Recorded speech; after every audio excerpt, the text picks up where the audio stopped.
our audience, the unfiltered audience, what the heck is going on with Fresno Unified? Fresno Unified spending $162,000 compared to $2 billion is not a lot of money, but is are they following due process? What the heck is going on, and why should people care if Fresno Unified wants to spend $162,000 on lunch? Is it lunch or is Yeah. it something else they're spending on? Yeah, it seems like there's always a development, isn't there? Yeah. Yeah, so district administration let board members know last week that at that they kind of changed their minds and they won't be voting on a settlement for its former communications chief, Nikki Henry, after she quit. Even in its contract, it has in the contract settlement, it kind of said that it won't be approved until board members approve it. But they reversed course and they said, well, we're not going to put it before the board anymore.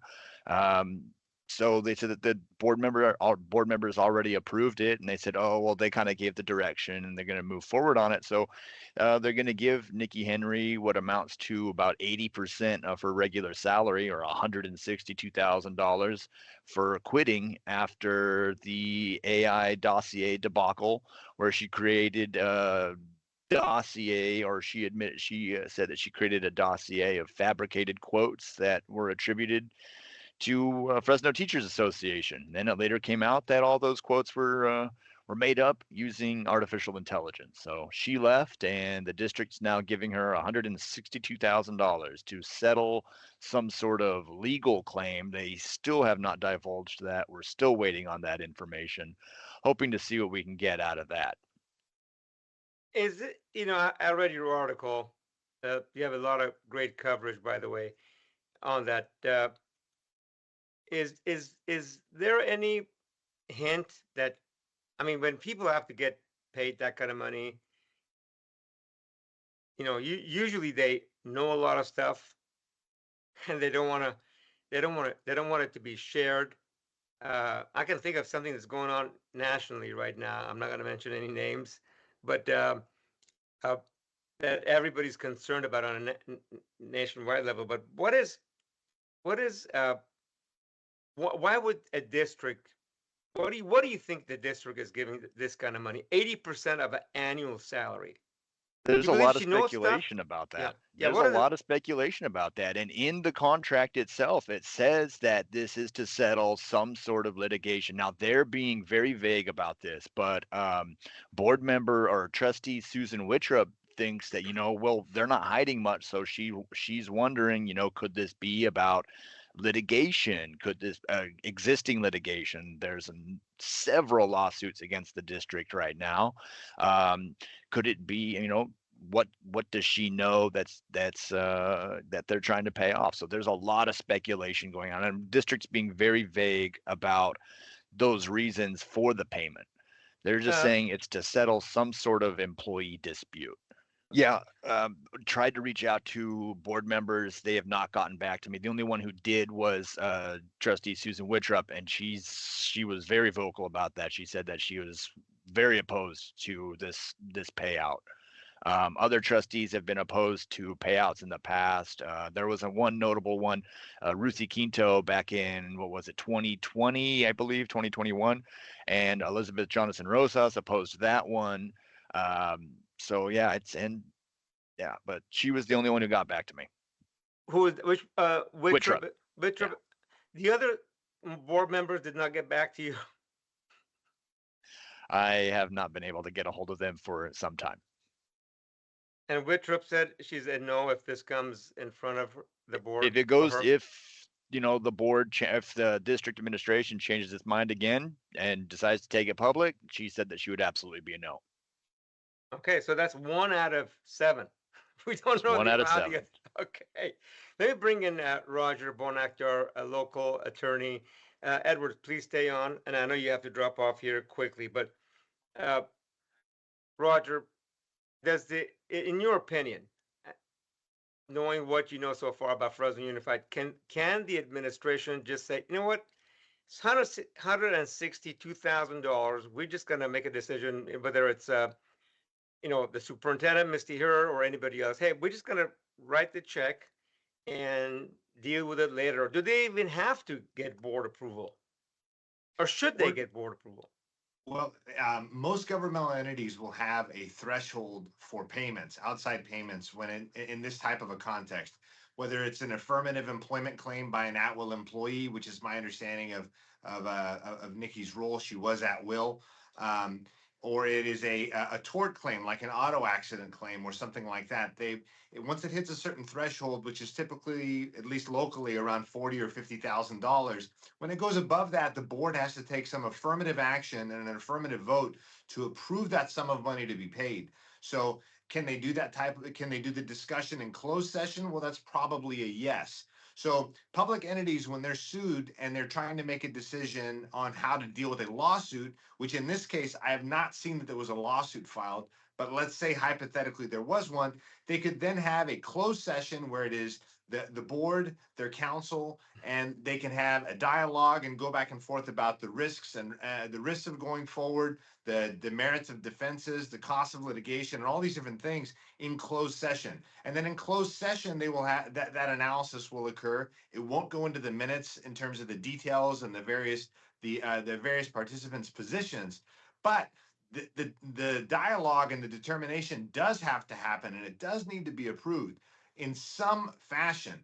It would be really curious to me to see this get approved in some sort of like an email exchange between the trustees, or excuse me, between the board, because that would probably be a Brown Act issue. And I can expand on what the Brown Act is or stop at any point here. I don't want to go too far beyond your question. But the reality is for this sum of money, you would need some affirmative approval by the governing body, by the elected body. Got it. A couple of questions coming in. Mike Carbasi, our co-host, council president, says, is this discussed in closed session or open session? It's a lot of money, so I'm surprised there isn't any public discussion. It sounds like it wasn't discussed. The dollar amount was not discussed at all. Is that correct, Eric? Let me ask Eric that. I'm not Eric, Edward. I'm sorry. It says Eric, but it's Edward. Okay. No, that's all right. That was something that Trustee Wittrup brought up, was that back at the June 18th meeting, there was some discussion, and then they had instructed David Chavez to kind of begin negotiations. But she says that there was never any vote taken and that they didn't even know about the $162,000 settlement. She actually requested that the money be brought, or that the contract be brought to her before it went public. So she was upset about that. But no, if as from what she said and from what district communication says, was that it was just direction from the board. Mike Carbasi said the vote on the money should be an open session vote.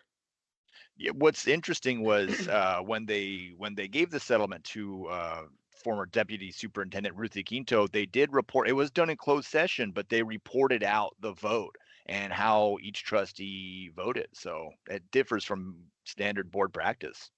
Ultimately, I think that comes down to the simple fact of the vote and how people voted.